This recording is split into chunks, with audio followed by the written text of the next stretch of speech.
good morning, Sai. How's it going? Not bad, I've just been struggling with tennis a lot. Okay, so tell me about yourself and your problems. So I'm 18 years old and tennis has been my life for a really long time. Currently I'm playing tennis around 33 hours a week.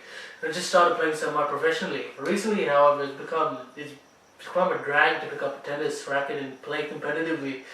Sometimes I just can't be bothered waking up to play tennis, and even when I do, I can't even manage to play because I'm just not bothered. I want to enjoy myself, but I'm struggling to get back on track. Not a problem. How about you tell me some of your goals and aspirations you have in tennis? So I just entered the semi-pro circuit. I'd like to go pro in 2 years, but I'm just struggling to even train properly. So I'm struggling to improve my skill. I've also had troubles trying to transition to semi-pro due to having a large number of losses, which I'm not used to, but I just want to be able to focus and play tennis again without having to worry about how much of a drag it is. Alright, so tell me some of your hobbies outside of tennis. So I just usually sit down and play video games, Call of Duty. I'm just so tired and drained that I can't be bothered doing anything else. Alright, so how much time do you spend with family? Not that much. I used to hang out with my mates quite regularly a few weeks ago, but I just don't feel like anymore. What about your diet and sleep patterns? I just started to slack off with that.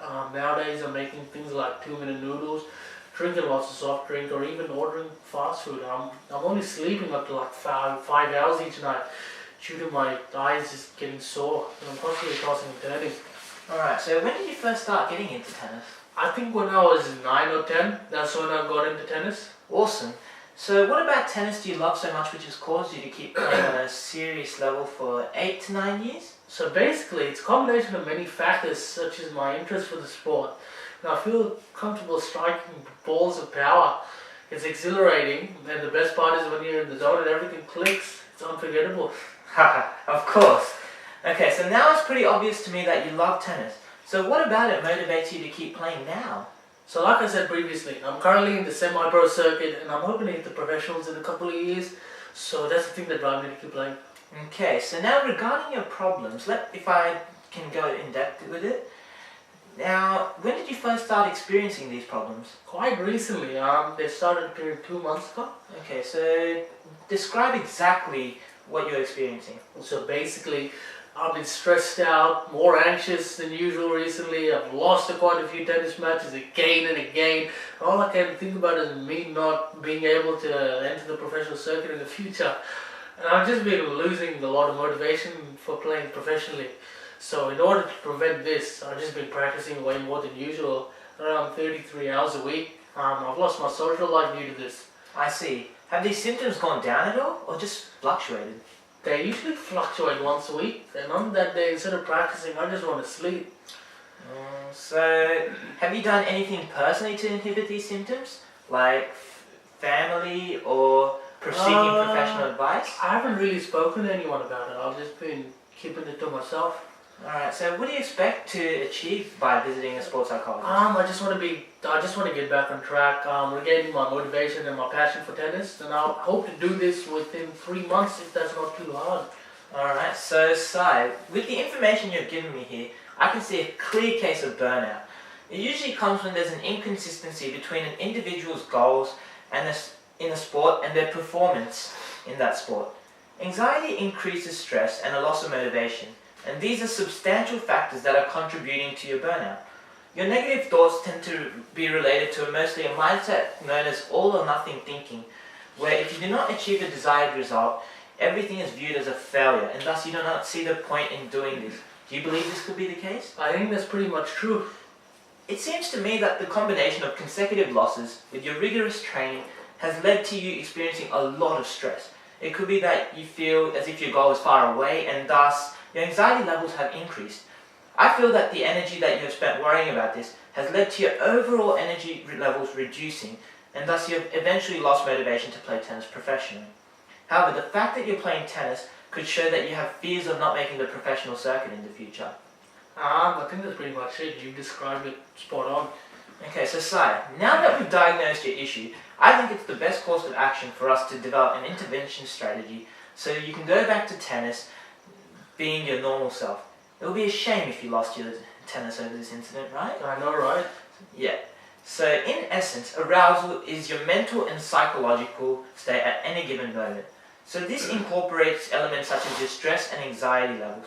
And currently, in your situation, you seem to be heavily aroused. Now, what does this mean? If we take a look at Yerkes and Dodson's law, we can see that in order for you to play tennis at your highest possible level, your arousal levels have to fall within an optimal range, usually around a moderate level.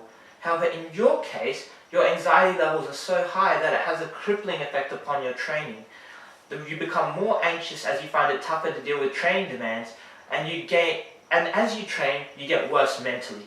This is known as the negative stress training response. So basically, what you're saying is I'm heavily aroused due to my burnout, and because of that, I'm not performing well. Spot on. Have a look at this graph. Currently, your arousals are just to the right of the dotted line which says stress zone. Oh my god, so if I continue mindlessly training and all of that, I'm gonna be in some trouble. Exactly. So let's discuss some of the intervention strategies, shall we? Definitely. The main psychological intervention strategy we're going to implement is cognitive behavioral therapy.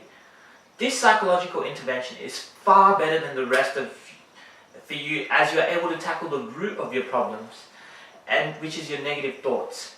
Right now, you perceive losses as failures, which in turn makes you feel stressed out as you're not meeting your expectations. This in turn makes you feel as though your training has become useless, as training did not equal to winning. What we need to do is challenge your thoughts. When you lose a match, you need to start thinking of a loss as an opportunity to find things that you did well and find things where we can improve. Also, you'll need to challenge your thoughts about training and start to view it as an opportunity to hone your strengths and work on those weaknesses, which will drastically improve training efficiency, and in turn will lead to more wins in the long run as you make your transition through the semi-professional circuit. Okay, so the first thing I suggest you do is drop the hours you've been practicing tennis. You said you were practicing 33 hours a week, right? I say drop that down to around 2 hours a day and take both Saturday and Sunday off to connect with friends and family as well. So basically 10 hours only? Yes, 10 hours only. Due to your increased anxiety levels and low motivation, this has become detrimental to your training as you are unable to focus as your performance levels in training have decreased. Alright. Also, hanging out while socializing with your friends and family provide an increased variety of experiences, which is crucial to getting out of the rut you are currently stuck in, and reduce the loneliness and isolation which you are currently feeling. Joint family activities can also contribute to you experiencing less stress whilst allowing you to experience a sense of camaraderie. That is true. I haven't been spending much time with my family, so it'd be good to bond with them again. Definitely. Furthermore, in your spare time, it would be a good idea to engage yourself in other sports such as soccer or basketball. This will further increase variety and maybe experience sports from a different perspective. Tennis tends to be a sport where individuals are isolated.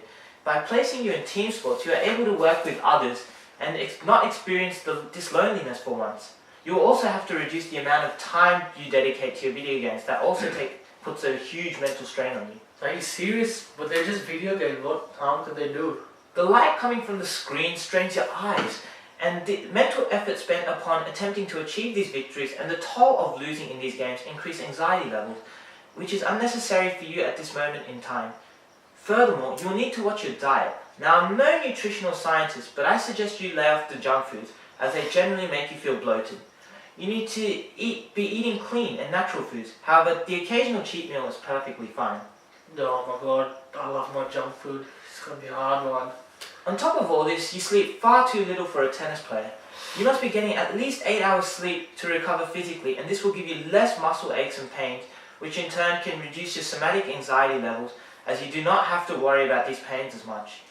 More sleep can also translate to less adenosine levels. Adenosine is produced by the body in order to make you feel more tired, but your body clears this out with adequate sleep. Does that make sense? Yeah, that makes sense.